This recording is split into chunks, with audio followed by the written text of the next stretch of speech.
With the new Titans expansion getting announced, I thought we'd try talking about some real cards for a change. It's all themed around creation and, well, the Titans, which looks interesting if you're into lore and stuff. But anyway, let's just get into it, starting with the first new keyword. Forge. Drag this into a deck to spend 2 mana for an upgrade. Seems pretty good. Always great to get some more choices in how you use your resources. It does open the way for some great flexible designs. The fact you can optimize floating mana between turns is a great touch too. And there's Cyclopian Crusher, the keyword showcase. A 3 mana 3/3 with Rush and Forge, gain +3/+2. Doesn't seem like much in either version, but it's not meant to be much, so it's alright. Might see some play in Arena. And I'm not giving these cards ratings, by the way, unless you'd like me to, because it doesn't really make sense in my head for the moment.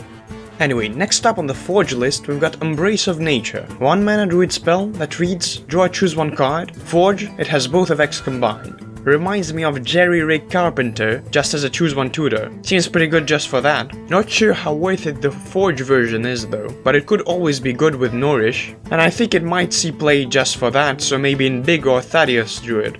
And for the final Forge card that's been revealed, Molton Rune. A 3 mana mage spell that deals 3 damage, adds a random mage spell to your hand, and casts twice if you forged it. So it's either some small burst with some value, or a fireball for which you can pay over 2 turns and then gives you even more value. Just seems generally good. Looks very playable in an aggro or burn deck for the extra burst. Anyway, I'll keep the second keyword for last. So instead let's talk about the Promotional Legendary that you can get by logging in from now on. Prison of Yogg-Saron. It's a 7 mana, 3 durability, neutral legendary location, so first in that regard, which reads, choose a character and cast 4 random spells, targeting it if possible. So it's the usual Yogg stuff, some fun randomness that has a pretty good chance of clearing a thing through luck. Likely not really viable, but fun, and that's great too.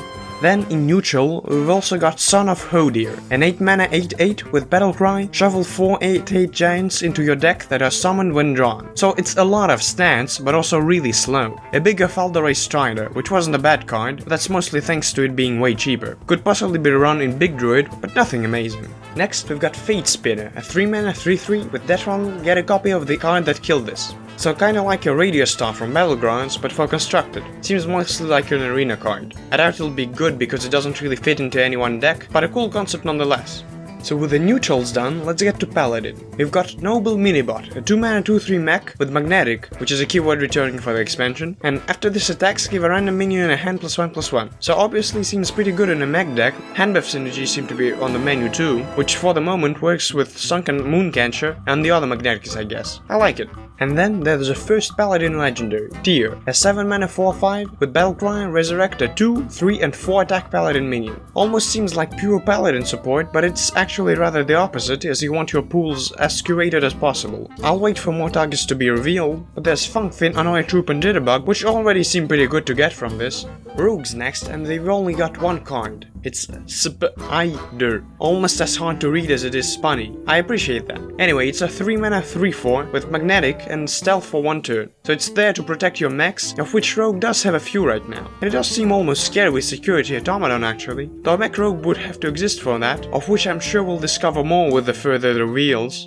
Next, in Warlock, we've also got 1 card, and it's Forge of Wills, a 3 mana 2 durability location that reads, choose a friendly minion and summon a giant with its stats and rush. Seems like something the old Handlock would have liked with giants, a bit like Faceless Shumbler, but right now, maybe it'll just fit into a Thaddeus deck or something. Seems like an alright thing to turn your big boys into big removal, and the fact it's a location is quite nice to set it up in advance. I also like it.